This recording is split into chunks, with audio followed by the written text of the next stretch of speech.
Bonjour, vous êtes sur Adventist Magazine TV, vous êtes sur la bonne chaîne YouTube, vous êtes sur la bonne page Facebook. Aujourd'hui, je reçois Stéphane Vincent à Normand.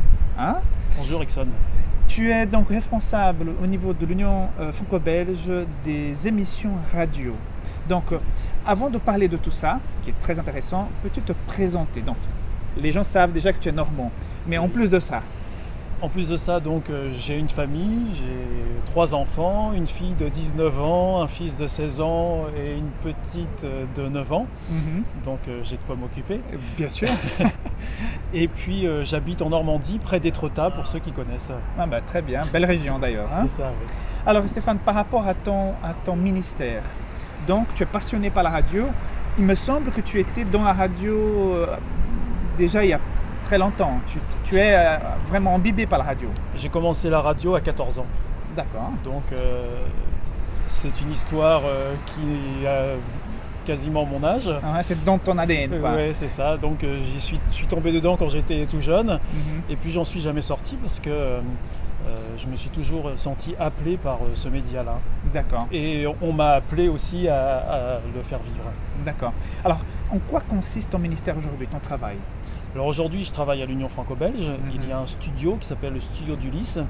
Et la fonction de ce studio, c'est de fournir des émissions, du contenu aux radios locales qui sont membres de la coordination de l'Union franco-belge et aussi à AWR en français.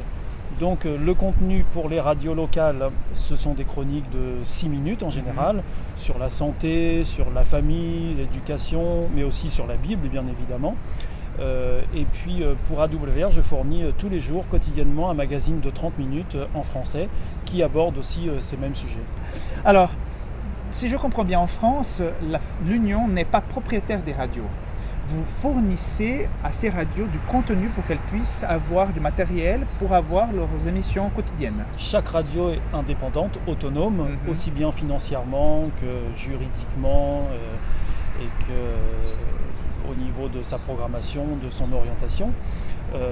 Donc nous respectons tout à fait cela. Au regard de la loi, c'est comme ça que les choses doivent être. Par contre, il y a une synergie qui s'est mise en place depuis fort longtemps pour échanger les programmes entre les radios, une sorte de réseau d'échange de programmes.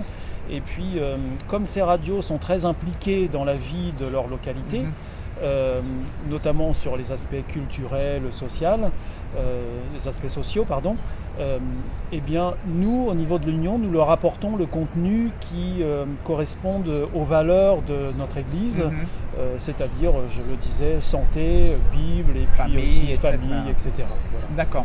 Et du côté de AWR, donc la Adventist World Radio, donc Radio Adventiste Mondiale, donc vous prenez le même contenu et vous faites un programme un peu plus long et vous envoyez ça aux auditeurs de cette radio. Les contenus sont sensiblement les mêmes, mais peuvent varier sur certaines choses.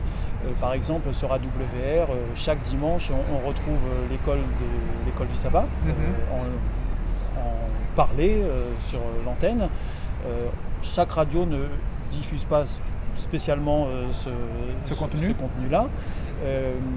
Il y a aussi des prédications que je récupère et ça, ce sont des radios aussi qui peuvent produire localement du contenu et me le fournir pour la diffusion sur AWR. Donc en fait, il y a une synergie entre tout. Ok, donc la radio locale envoie du contenu à l'Union, l'Union envoie ça à AWR, AWR vous envoie ça, vous envoyez aussi dans les radios. Ça va dans tous les sens.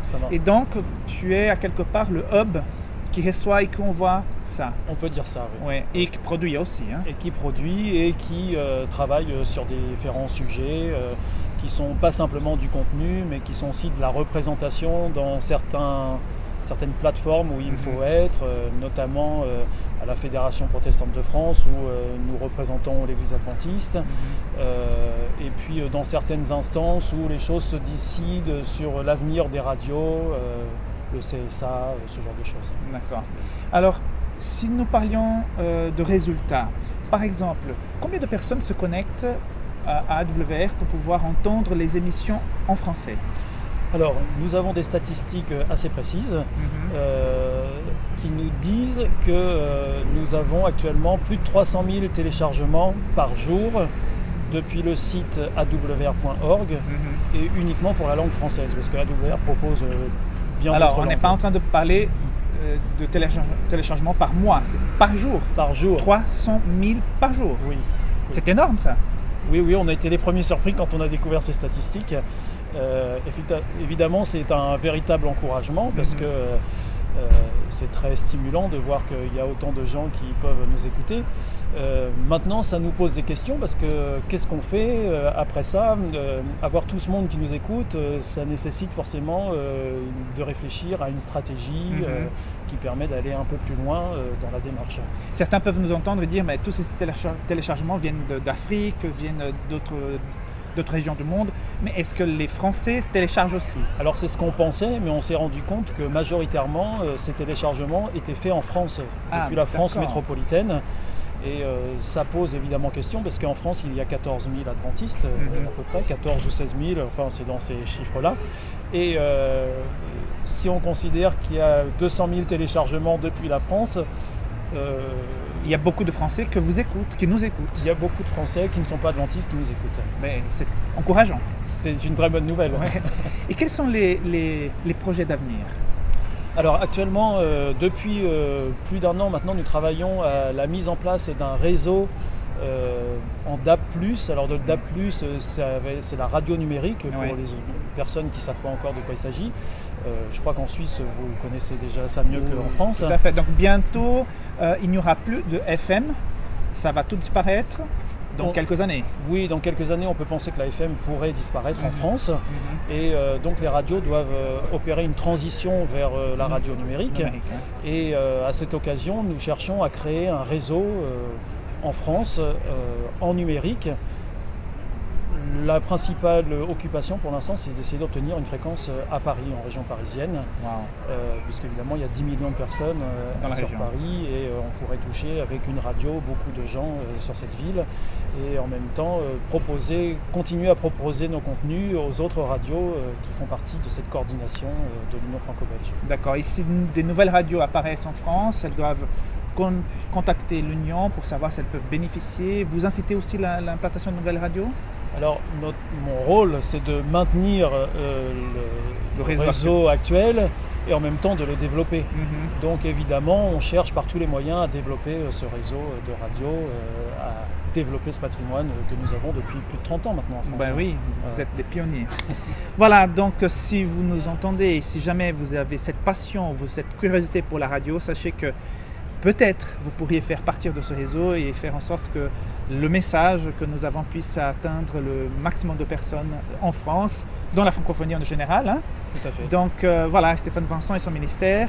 Et donc merci beaucoup. Merci Stéphane. Merci. Et puis à tout bientôt encore une fois sur Adventist Magazine TV.